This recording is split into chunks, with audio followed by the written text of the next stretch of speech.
Tesla has finally released the adaptive headlights feature for the new Model 3 in the European Union. The car will dim individual pixels in the headlights to reduce glare for other drivers and cyclists. Tesla Cybertruck is making an appearance at the Montreal Auto Show this weekend, marking the first time Tesla has put the Cybertruck on display at a public auto show anywhere in the world.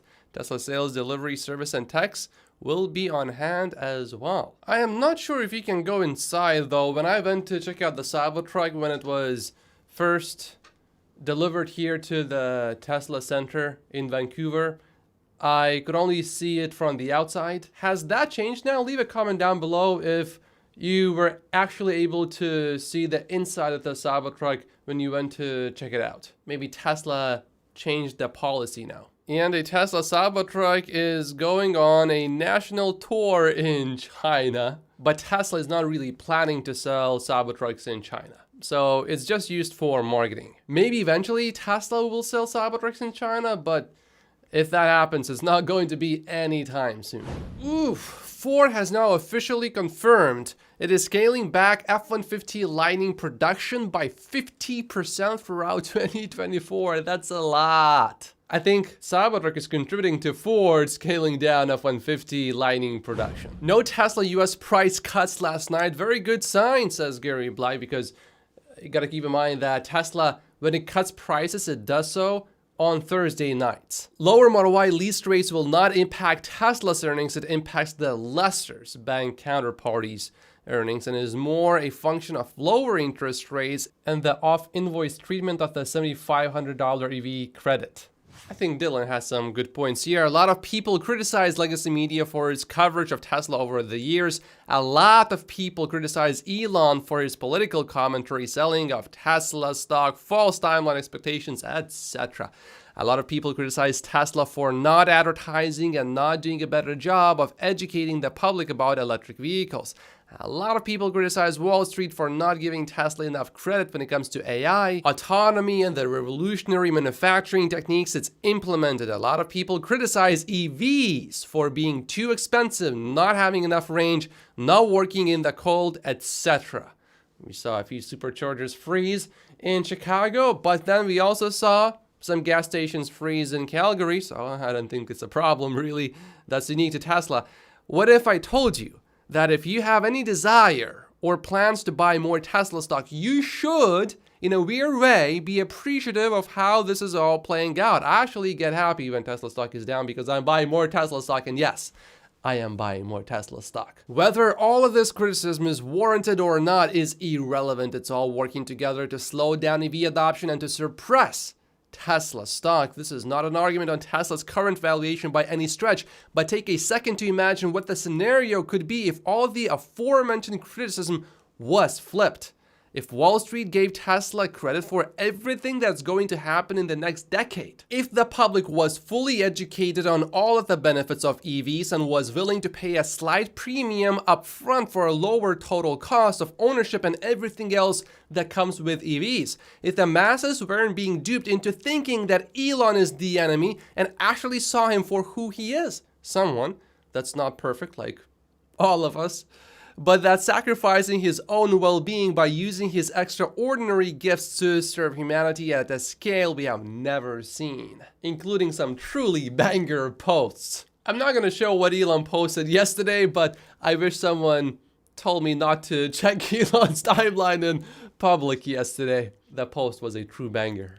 If legacy media was constantly singing Tesla's praises about how it's cleaning up our air and setting new standards for safety, manufacturing, and smart EVs, leading the world toward a safe, abundant future with AI and robotics, relentlessly pursuing autonomy so that eventually hundreds of thousands of lives are saved from ending tragically, securing our grids with battery storage, ensuring far more resiliency, Tesla would almost certainly be valued much higher than it is now, and Tesla's financials would most likely be much stronger. More demand, less price cuts, higher margins.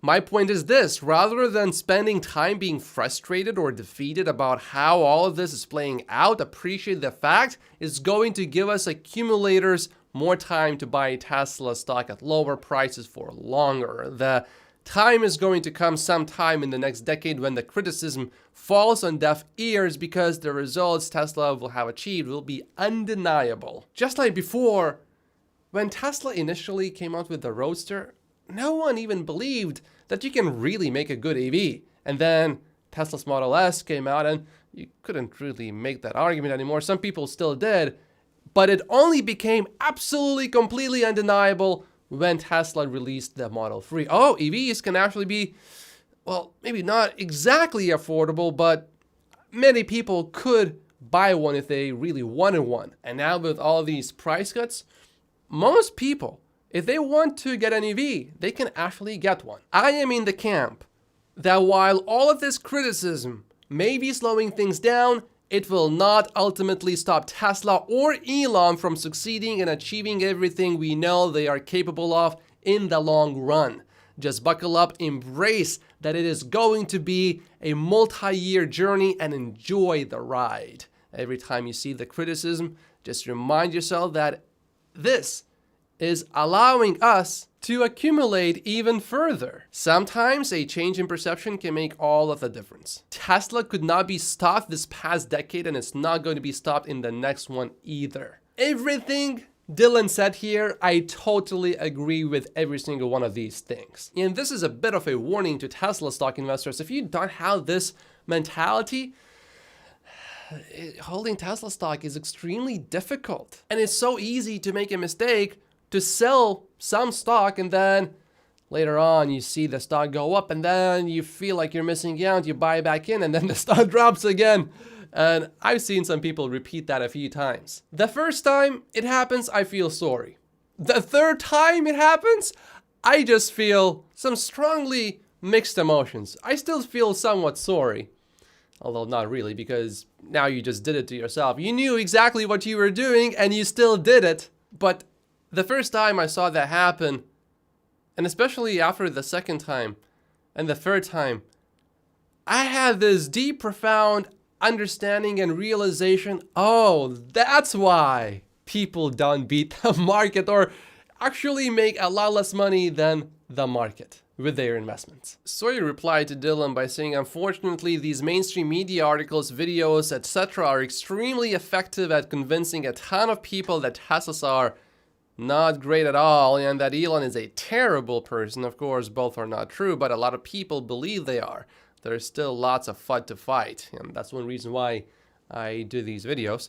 Based on conversations with people in real life, Dylan says, I can confirm too, FUD may be at an all-time high. I think though, 2022 December was quite a bit worse. Now, that was next level FUD. Compared to that right now, I think things are going relatively smoothly. The bigger worry back then was, is Elon really staying at Tesla in the long term? He's selling Tesla stock and he's buying Twitter, or he already bought Twitter by then. Right now, we know he wants to stay at Tesla in the long term because he's asking for a new compensation package. If he didn't want to stay at Tesla, he wouldn't be really doing that.